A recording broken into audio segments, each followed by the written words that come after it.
বেশ কয়েক বছর ধরে করোনার দাপটে ছটফট করেছেন বিশ্ববাসী। স্বস্তির নিঃশ্বাস ফেলতে না ফেলতেই ফের চীনে বাড়ছে এইচএমপিভি ভাইরাসের দৌরাত্ম্য।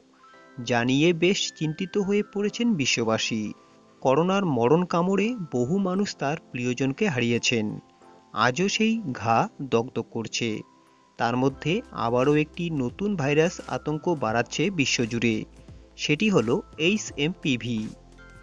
এটি শুধুমাত্র চীনে নয়, এই ভাইরাসে আক্রান্ত কিন্তু ভারতীয় দুটি শিশু, যা কিন্তু রীতিমতো বেশ চিন্তিত করেছে সকলকে। চিকিৎসকেরা জানাচ্ছেন, এই রোগ হলে কিভাবে বুঝবেন, কিভাবেই বা সতর্ক থাকবেন। তো চলুন এই ভিডিওটিতে বিস্তারিতভাবে জেনে নেই।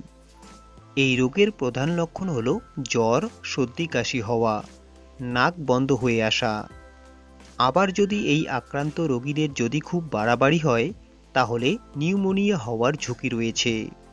আবার গলা ব্যথা, শ্বাসকষ্ট, সারা গা জুড়ে ফুসকুড়িও বেরোতে পারে। প্রচণ্ড পরিমাণে গলা ব্যথাও হতে পারে। তো এই ভাইরাসে আক্রান্ত হলে চিকিৎসা কী রয়েছে? এই রোগের তেমন কোনো চিকিৎসা নেই। উপসর্গ দেখলেই দ্রুত চিকিৎসকের পরামর্শ নেবেন। শরীরকে হাইড্রেট রাখার পরামর্শ দিচ্ছেন চিকিৎসকেরা। জ্বর ও ব্যথার ওষুধ কিন্তু প্রয়োজন মতো খেতে হবে। আবার অনেকের ক্ষেত্রে শ্বাসকষ্ট হতে পারে, তাদের অক্সিজেনের প্রয়োজন হতে পারে। তো কিভাবে নিজেকে সতর্ক রাখবেন?